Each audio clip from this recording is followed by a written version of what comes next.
Thank you all who have joined already for IMPLAN's webinar today on adding IMPLAN to your risk and assessment toolkit. We'll give everyone just another minute or so before we get started.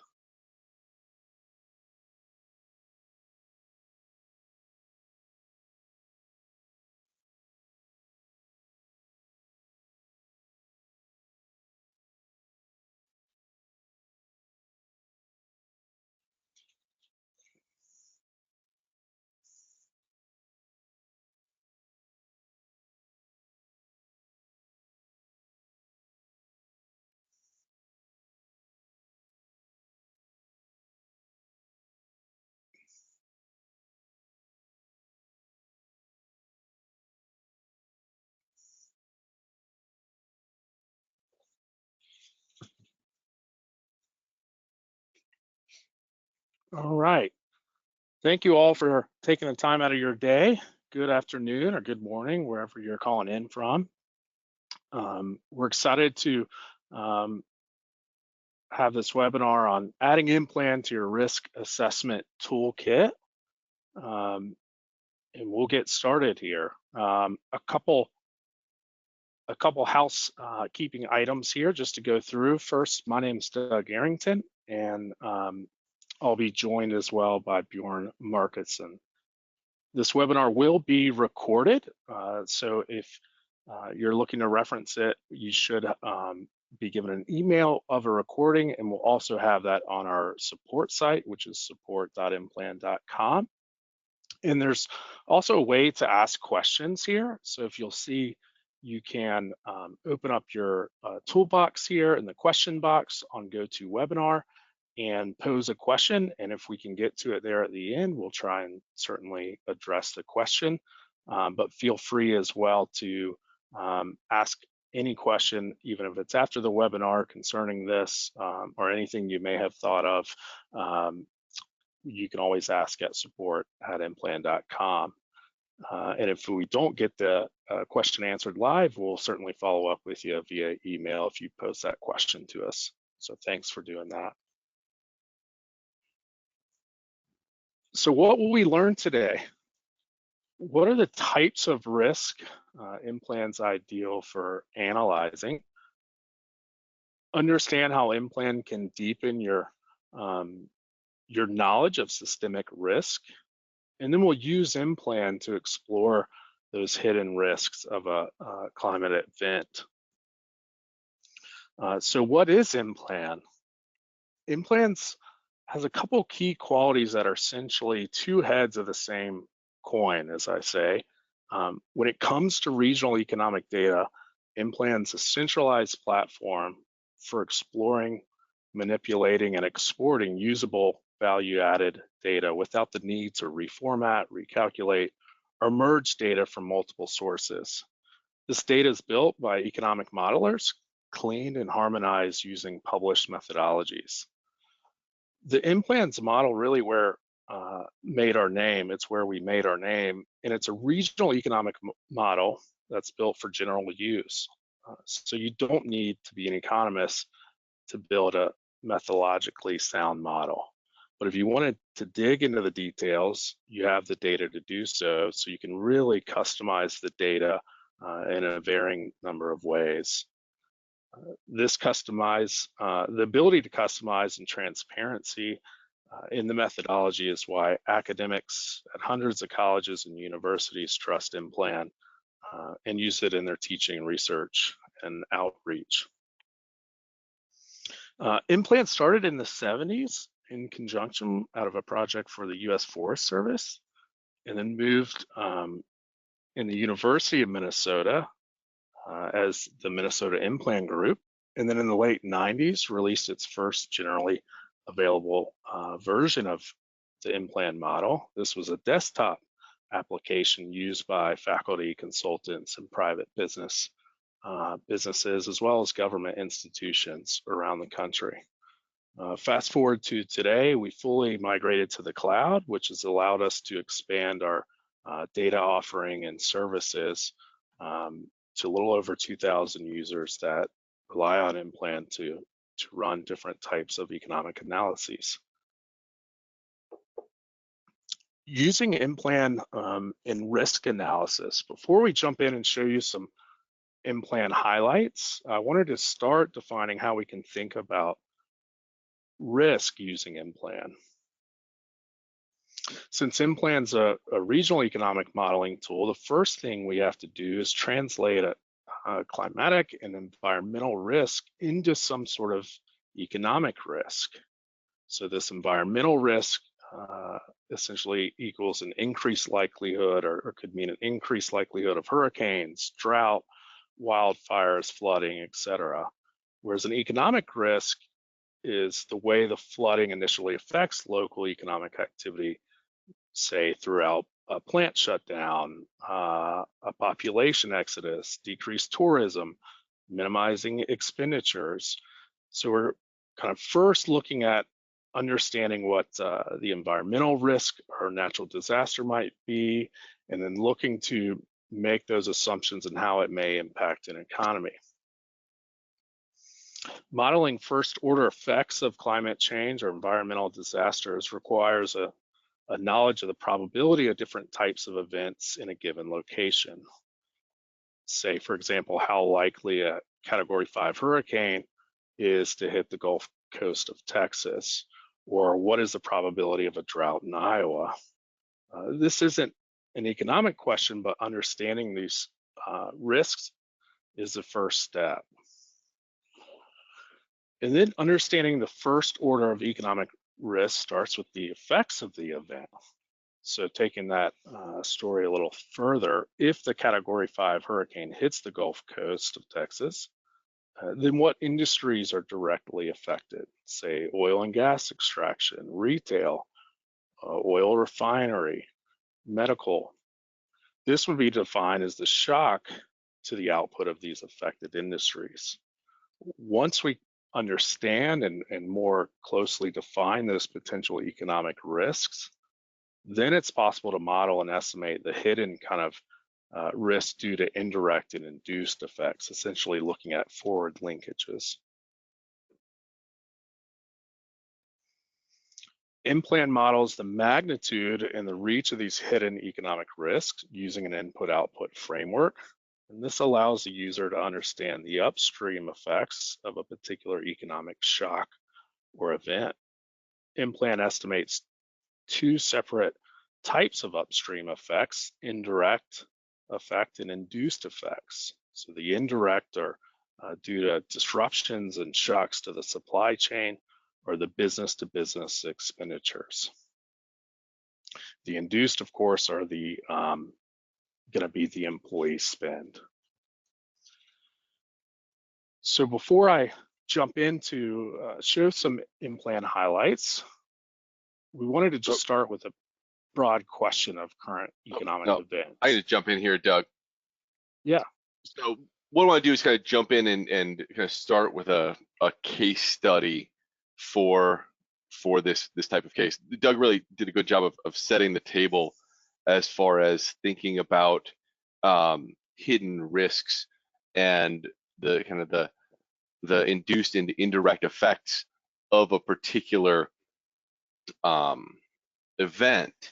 And what we're going to do is we're going to look at, a case study. We're going to look at a hurricane in the Gulf of Mexico, right? So we're going to take a look at the impacts, the direct impacts on oil and gas extraction, and then we're going to use that to follow those additional risks beyond the direct Gulf Coast area that would be impacted, and look at risks and impacts to the broader U.S. economy. So to follow up on what Doug was saying about the environmental risk and then translating that to the first order effects, that environmental risk is, you're relying on individual experts in, climatological events. And then translating that to those first order effects are, what happens when a hurricane hits a particular region in the Gulf Coast? What happens in that location? And then once you have that estimate for that immediate direct effect, you can follow the linkages through the broader economy using IMPLAN. And that's what we're going to do now. We're kind of walk through and look at those linkages using IMPLAN. So what I've done is I've set up a regional model for the Gulf Coast region, and I've done this by building a series of custom regions in IMPLAN, right? So we're interested in effects at kind of 3 separate layers. The first layer is directly in those counties along the Gulf Coast. So I have a region that's Texas Gulf Coast. And what that is composed of those counties directly on the Gulf in Texas. And then I have a separate region that is Texas, not the Gulf Coast, which is the remainder of the state of Texas.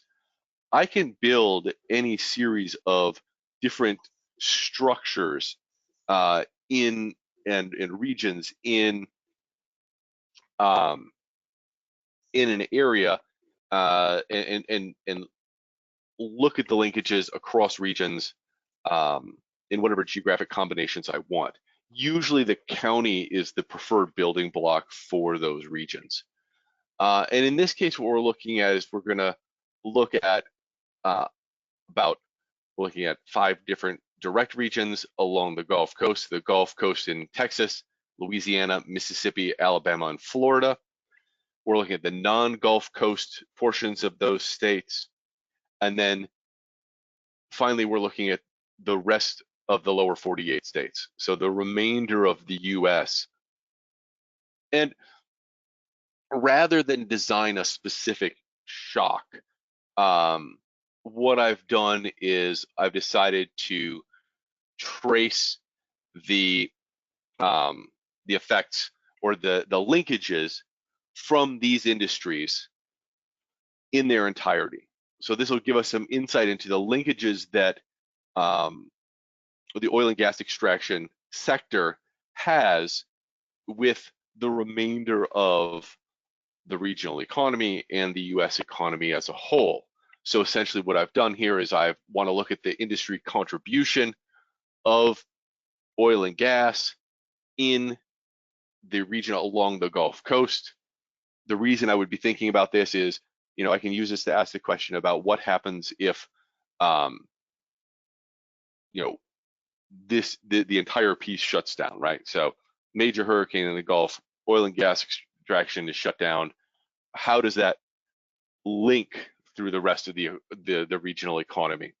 So what I've done is I've built out these 5 contribution events. I've added them to the Gulf Coast pieces of the states, and then I've used our MRIO checkbox. What this allows to do is to trace the linkages across regions. So if there's an effect in Texas, how does that spill over into the rest of the United States? How does that spill over into Louisiana? How does that spill over into Florida? And so we're able to track those linkages through trade flows, through commuting flows, across a broader region than just the region of that we're looking at. And what we're looking at here is we're going to use our most recent data year. So the data year is 2022. With access to an IMPLAN subscription, you have all of our historical data as well. So back through 2001. We've re-estimated all of these using our most current methodology, which means that you have an apples to apples comparison when looking at retroactive data.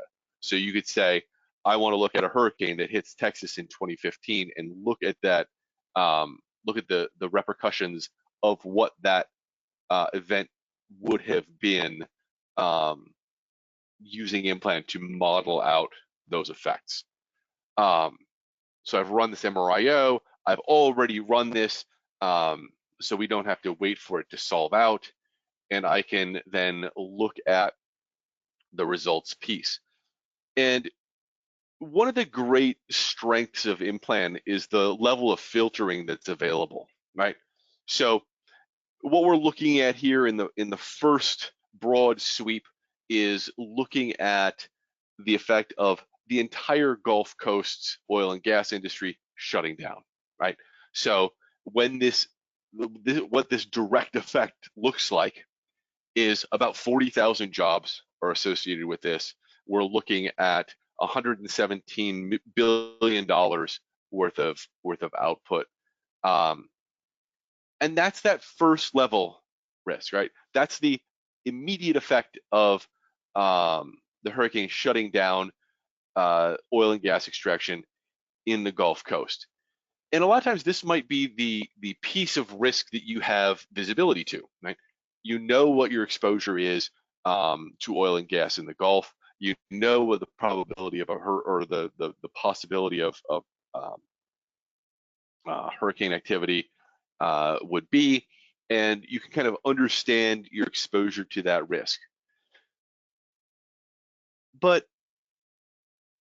the oil and gas extraction industry is tied tightly to the broader economy, not just of the Gulf Coast, but to the US as a whole. And the way IMPLAN looks at this is through backward linkages. So essentially what we're doing is we're going back up the supply chain. What does the oil and gas industry purchase? Who do they purchase their inputs from? If the oil and gas industry stops functioning and stops operating on an annual basis, what this does is this links through about 400,000 jobs in the US as a whole. And the question is, what types of industries are we looking at, right? So this is $200 billion worth of economic activity. Where is that occurring? What types of industries are exposed? And how can you better understand those linkages? So in this case, what I want to look at, is first of all, kind of what are some of those major hits? And so let's look first just at first of all, we'll look at just the Gulf Coast as a whole, right? So we'll look at just those regions that are in the Gulf Coast. So again, there's this 5 regions: Alabama, Florida, Louisiana, Mississippi, and Texas.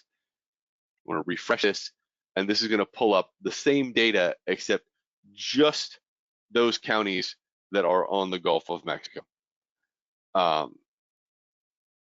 And what this will show are the kind of immediate linkages to the extremely local part of the economy that have this level of visibility as well. This will take a minute. Here we go. While we're waiting, one other thing to point out is that IMPLAN does show tax results as well. So when we're looking at impacts, we're looking at direct effects, indirect effects, which are your business-to-business linkages, your induced effects, which are due to household expenditure, and then we've used the census of state and local governments to estimate tax results as well. Taking a little bit longer here than usual. One thing we can look at are industries by estimated growth percentage. So in other words, kind of what percentage of that overall effect are we looking at? So we're looking at significant effects to custom computer programming, steel wire drawing, industrial gas manufacturing, management, commercial industrial machinery, water sewage systems, pipeline transportation, cement manufacturing. These are the industries that are significantly affected through this chain of supply. And again, here's those 40,000 jobs and $118 billion in economic output. And then business-to-business activity, you're looking at about 95,000 additional jobs outside of the oil and gas extraction industry itself that are used to support that industry. So if it goes offline, they're linked to that broader economic activity. And then induced effects are due to expenditures by individuals, in the oil and gas sector and up through the supply chain. So you have another $19 billion in economic activity, in economic output, 11 billion of which is value added, and about 100,000 jobs. Now we can look into and see what types of indirect and induced connections we have to the oil and gas extraction industry that gives us some visibility to what other investments may have kind of a broader level of impact and exposure. Here I want to look at let's say I just want to look at the business to business effects, right? So again, one of the major input expenditures into oil and gas extraction is custom computer programming services. That's going to take a major hit. Refineries, pipeline transportation, commercial industrial machinery, the banking sector, legal services, petrochemical. And so what we can see is that there's a wide range of industries that are additionally affected by the shutdown of the oil and gas sector. So another way to think about this is as a supply chain effect, right? So oil and gas has a demand for inputs. One of the things that we've seen is that steel wire is demanded by the oil and gas sector, and steel wire has a whole set of demands itself. And so when the demand for steel wire drops because the oil and gas extraction sector is offline, that demand shock ripples up through the supply chain. And so steel wire now has less demand for iron and steel has less demand for iron mining, and all of the other pieces of that supply chain. So you may not have exposure to oil and gas extraction in the Gulf, but you may have exposure via steel wire operations or iron and steel activity, or management, consulting services, truck transportation, right? All of these are kind of the pieces of the economy that need to work in order for the oil and gas extraction industry to function. So when that is paused, or when that stops functioning, all the pieces upstream from that are going to be affected as well. So again, we can filter this in a lot of different ways. I can say I want to know. Let's say I want to have a broader effect of. I want to know what the effect is on the Gulf Coast states, but not the immediate Gulf Coast region. So in other words, oil and gas is shut down. I don't have exposure on the coast itself, but I want to see where further inland, what types of risks are we looking at? And again, we can see this in terms of indirect effects, but we can also see it in terms of induced effects. So households earn income and they spend money. Households that earn income in the oil and gas extraction sector, households that earn income up through the supply chain, all spend money. A lot of them are spending large sums of money throughout those Gulf Coast states.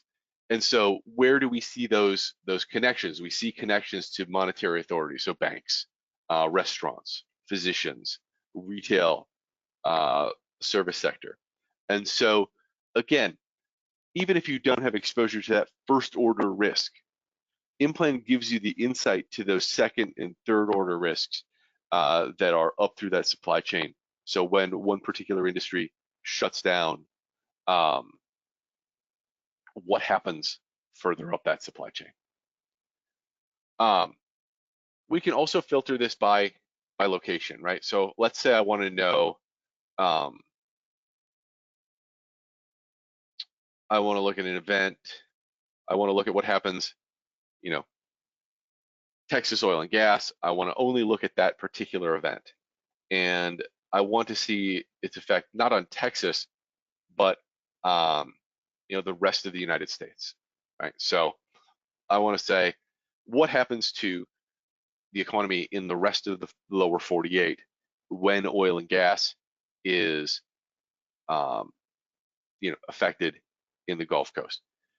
And there's no reason you can be limited to just structuring this as a kind of all the rest of the states. You have access to the national package. You can pinpoint specific counties that you may have exposure to, and allows you to pinpoint those types of risks and how they travel through the U.S. economy. And again, so we could think about this right now. We're looking at a hurricane in the Gulf Coast. We could use this to ask questions about the atmospheric river that's affecting California right now. What are the effects, not just of the event shutting down the economy in that part of the state, but how does that affect the full supply chain of those industries that are being shut down in the moment? You may not have exposure to those industries in Southern California, but you may have exposure to the inputs that go into those industries, or the inputs to those industries. And IMPLAN really helps give you that visibility to that broader swath of economic effects and those economic chain reactions due to a particular industry. So right now we're saying, how linked is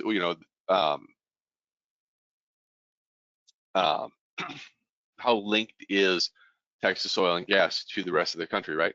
Well, we're looking at about 70,000 jobs, right? 70,000 jobs throughout the U.S. economy are linked to supplying the Texas oil and gas industry. We're looking at about $10 billion in GDP. And we can see what types of industries are we looking at. We're looking at steel wire, cement manufacturing, cutting tool, and machine manufacturing, right? So when we're thinking about that exposure to risk, we're looking at it in ways to say, what is this chain of events? And sometimes, these chains break down, right? So if I want to know, what is the effect of, oil and gas impacts in Florida affecting Texas, right? So we're likely, going to have a smaller effect due to the fact that there's, not as many strong linkages across these industries from Florida to Texas. So again, we can use the filters in IMPLAN to filter through these impacts and effects.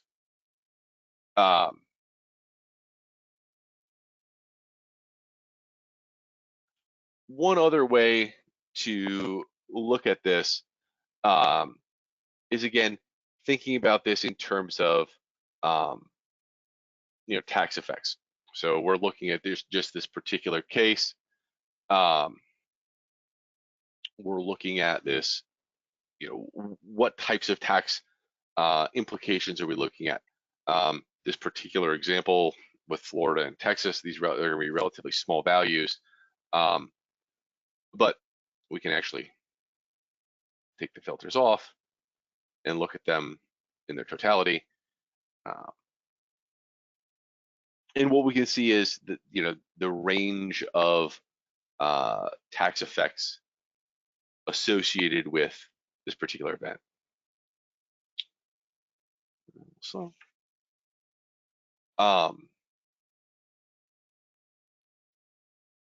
another piece of this, we can think about, here we go. So when we're looking at these tax results, we're looking at, how many federal tax dollars are associated not just with oil and gas extraction, but the entire supply chain. You're looking at about $12 billion. State economies are affected by this as well. $5 billion in state tax revenue. And then we're going down to municipal locations as well, with county, sub-county, and municipal special districts effects as well. So again, you get a full range of these types of effects. We can also look at environmental effects, right? So one of the relatively new satellite accounts that are attached to IMPLAN are associated with environmental effects, and we're getting this data from the Environmental Protection Agency. They have an environmentally extended input-output model, and we have worked with them to match our industry structure to their industry structure to get a better idea of what the overall environmental contributions are, or emissions contributions are, associated with particular economic structures. So in other words, if I'm looking at effects in the oil and gas industry, what are we looking at in terms of overall impacts by emissions type, by particular tags, right? So the EPA is extremely thorough. So we have a wide range of environmental indicators that we can look at. Let's say I'm looking for carbon dioxide emissions. So carbon dioxide, I want to look at how much carbon dioxide is produced as a portion of the overall supply chain associated with the oil and gas industry. And again, the important thing to remember here is that this is upstream effects, so backward linkages. So we're not looking at forward linkages, which are what are the carbon dioxide emission effects of the burning of oil and gas. We're looking at everything that leads into that effect, right? So as we're looking up that supply chain, how much carbon dioxide is produced by each of these sectors in the production that is necessary to support the oil and gas industry on an annual basis. So in other words, we're digging into the environmental contribution or the emissions contribution of an industry. And one of the things that's important to realize here is that one of the assumptions that goes with these environmental impacts is linked strongly to the assumptions we use with input-output in general, which is that we're interested in those linkages over space. And if you only measure an environmental impact for a county, what you're looking at is carbon dioxide emissions in that county. So if you want to have a better understanding of what the full national supply chain effects are for those emissions, you need to use the full US data set. So you need access to that full national plan that allows you to trace those emissions through the US economy.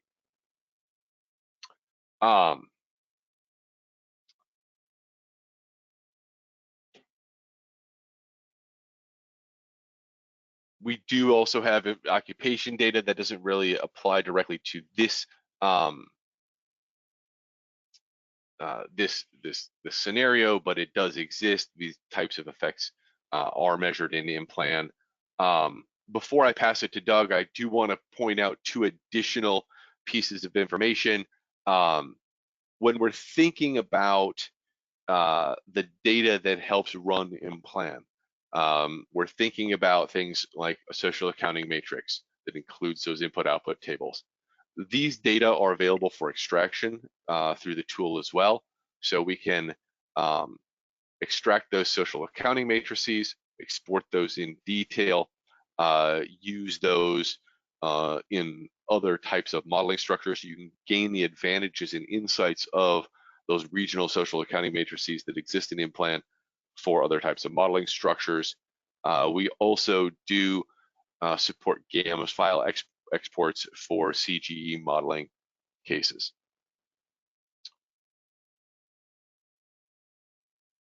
So that kind of wraps up what I wanted to talk about in terms of a case study. Again, what IMPLAN is doing is giving you visibility to those hidden risks and hidden exposures beyond the first order effects, right? So your initial hit, your initial shock, your initial industry that's being affected, how does that link through the rest of the economy?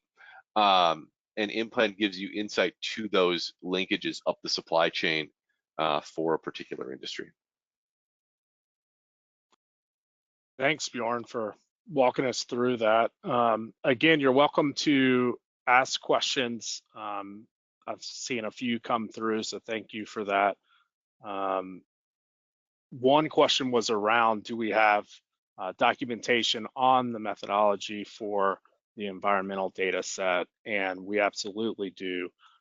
support.implan.com, and we can reference that as well in an email following up. So we have that well documented on that process as well. So thank you for asking that. And then there was an additional question about some international data or linkage.